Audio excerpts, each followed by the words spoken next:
In the crowded borough of Queens, New York City, beneath the rumble of the 7 train and above the constant hum of traffic, lived a quiet boy in an even quieter apartment. Apartment 3B, to be precise. A weathered building with rusted mailboxes, flickering hallway lights, and thin walls that carried every sound, except for his. His name was Ayaan Malik. At 14, Ayaan had already lived through more than most adults twice his age. Just 2 years before, he had arrived from a small town in Bangladesh with his mother, Fatima, carrying a single suitcase and a heart full of silent hope. Back home, his father was a respected school teacher, a man of principle and poetry. But life took a cruel turn when illness came knocking and no medicine could save him. With her husband gone, Fatima sold what little they had, borrowed what she couldn't afford, and took a leap across continents for her son's future. But New York City was not the dream they had imagined. It was colder, harsher, louder. Ayaan enrolled in school, but language was a barrier too thick to climb. He could read and write basic English, but speaking it felt like performing surgery on his own tongue. His accent drew snickers, his silence even more attention. He stopped raising his hand, stopped making eye contact, but he never stopped listening. At home, their apartment had barely enough space for a bed, a table, and a fold-out mattress. The heater clanged like an old machine in pain, and the window looked out to a brick wall. But in the corner of the living room sat something magical, a dusty, half-broken radio left behind by the previous tenant. That radio became Ayaan's world. Late into the night, while his mother returned from her second shift cleaning office buildings downtown, Ayaan would sit on the floor with a blanket over his shoulders and slowly turn the dial. He discovered voices, soft, firm,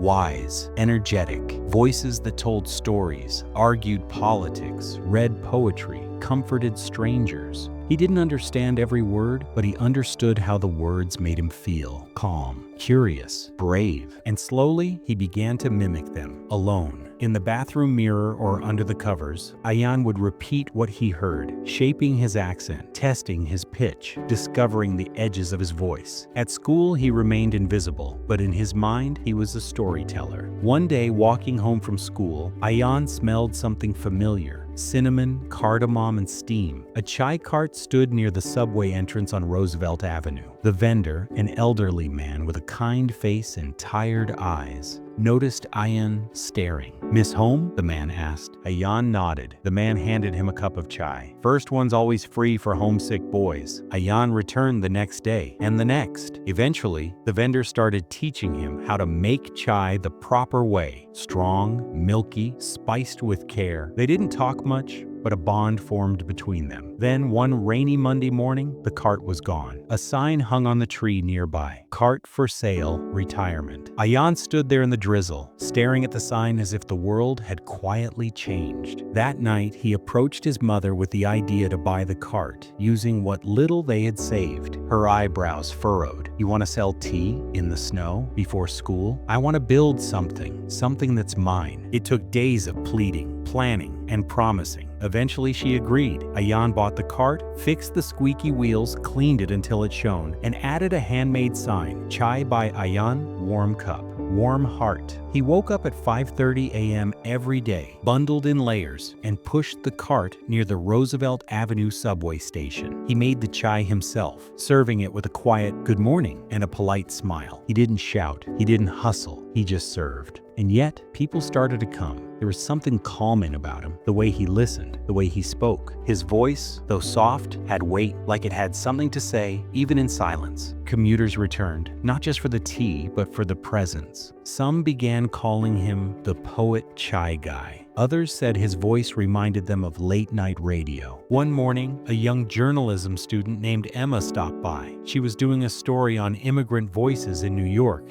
"I keep hearing about your cart," she said. "Do you mind if I interview you?" Ayaan hesitated. He had never told his story out loud. But something inside him whispered, maybe it's time. They sat on a park bench. Emma hit record, and Ayaan spoke about Bangladesh, about his father, about radio, about silence, about chai. Emma posted the recording on her blog later that night. She titled it, "The Boy Who Spoke Through Silence." By morning, it had thousands of listens. Local journalists came, then NPR. Then community leaders and podcast hosts. Messages flooded in. People saying they cried, they felt seen. They remembered their own quiet selves. Ayaan was invited to speak at a library event. At first, he declined. "I'm not a speaker," he said, but Emma insisted. "You already are." At the event, Ayaan stood behind a wooden podium, his hands trembling, but then he took a deep breath, closed his eyes, and said, "I used to think silence was weakness. Now I think it's where courage grows." The room was silent, not with indifference, but reverence. That speech led to more invitations. Schools, youth centers, even TEDx. But Ayaan didn't stop there. Using donated podcast equipment and old blankets as soundproofing, he converted a corner of their apartment into a recording studio. He launched his podcast, Mike from the Margins. Each episode featured someone unheard. A subway musician, a delivery driver, a janitor, a teenage girl who couldn't come out to her family, a grandmother raising her grandkids. He didn't interview them like a host. He listened like a friend. The podcast exploded. People sent in donations, stories, support. With that, Ayaan opened a free community podcast studio in Queens called Volume Up,